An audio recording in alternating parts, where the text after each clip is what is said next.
주님께서 여러분과 함께 마테오가 전한 거룩한 복음입니다.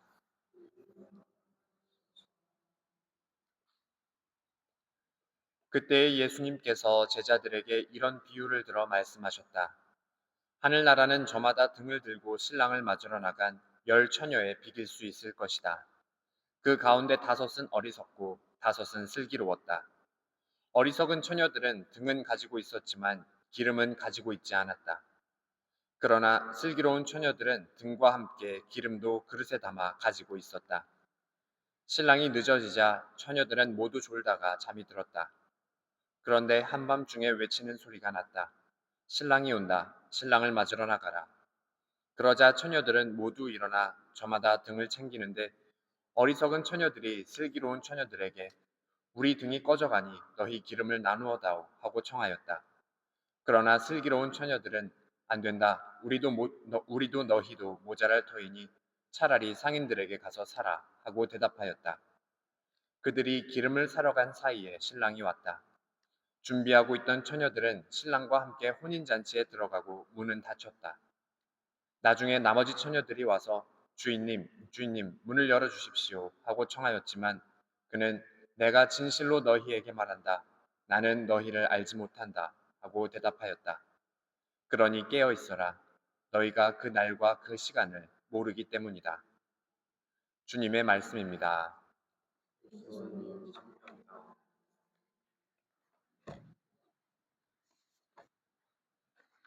참 예수님, 네, 오늘 우리는 위령의 날을 기념하고 있습니다. 이게 사실 조금 이제 헷갈릴 수도 있는데, 이제 어제는 모든 성인 대축일이었고요. 오늘은 이제 위령의 날인데, 이제 주일에 떨어지는 바람에 이제 주일 미사 대신에 위령의 날 미사로 함께 봉헌을 하고 있습니다.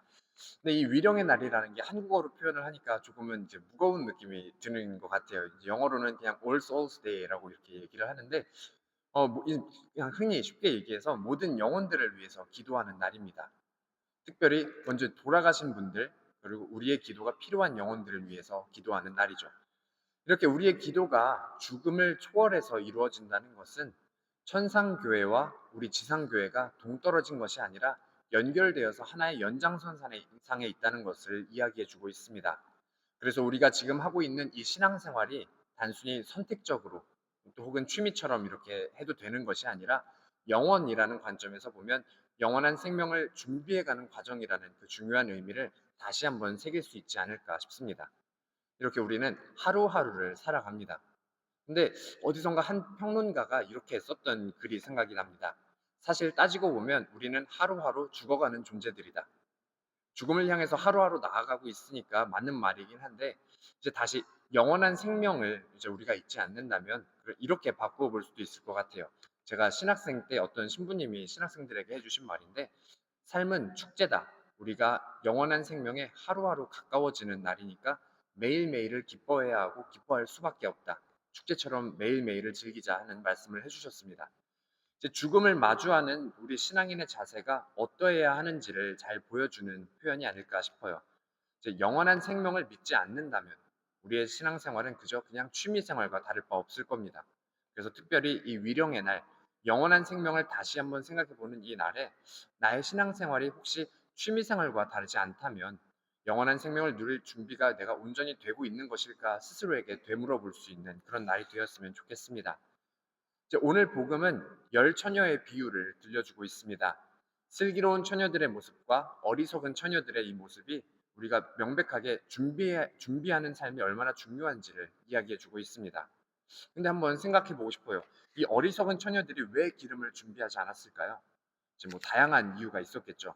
뭐 알았는데 귀찮아서 또는 뭐 이 기름 그릇이 짐같이 느껴져서 또 이거면 충분하지 생각해서 안 가져온 사람들도 있었을 겁니다. 아니면 진짜로 거기까지 생각이 미치지 못해서 아예 가져올 생각조차 못했던 사람들도 있을 수도 있습니다. 처음부터 슬기로운 처녀, 어리석은 처녀로 구분지어져 있었던 것이 아니죠. 사실 열 처녀 모두에게 처음 주어진 요건은 똑같았습니다. 등이 하나씩 주어졌고 그리고 신랑을 기다릴 자격이 주어졌고 그 그릇이 주어져 있었습니다. 초대는 모두가 똑같이 받았던 거죠. 그런데 실제적으로 잔치에 참여한 사람, 유효하게 그 초대가 지속되었던 사람은 5명뿐이었습니다. 복음에서 이 여인들을 슬기로운 처녀들로 그렇게 표현하고 있죠. 그래서 이들을 갈랐던 결정적인 차이는 준비, 기름이었습니다. 우리도 똑같은 상황이 아닐까 묵상해 봅니다. 주님의 자녀로서 똑같이 부름을 받았죠.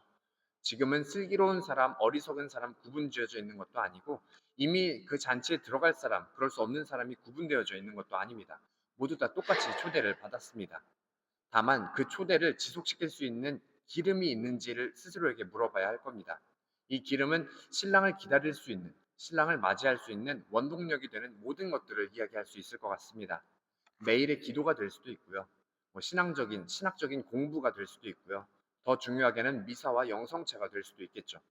또는 자선이나 여러 가지 봉사활동들이 될 수도 있고 일상 안에서 작게는 다른 사람들을 위한 배려들도 오늘 복음 속의 기름이 될 수도 있을 겁니다. 그리고 이 기름을 우리는 신앙적인 표현으로 십자가라고 부릅니다.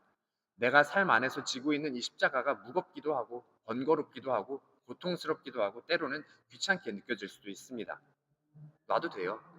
그러면 그냥 잔치에 참여할 수 없는 거죠. 비유 속의 어리석은 처녀들도 그 기름이 잔치에 들어갈 수 있는 결정적인 요소가 된다는 것을 모르고 그렇게 있었습니다. 그런데 우리는 그것을 알고 있는 그리스도인들입니다. 그래서 우리가 이 세상적인 관점에서는 지금은 어리석어 보일 수도 있지만 십자가를 놓치지 않고 우직하게 걸어가는 이유가 바로 여기에 있지 않을까 싶습니다. 지금 우리가 신앙생활 안에서 하고 있는 이 모든 순간순간들을 소중하게 생각해 볼 수 있는 그런 한 주 보내셨으면 좋겠습니다.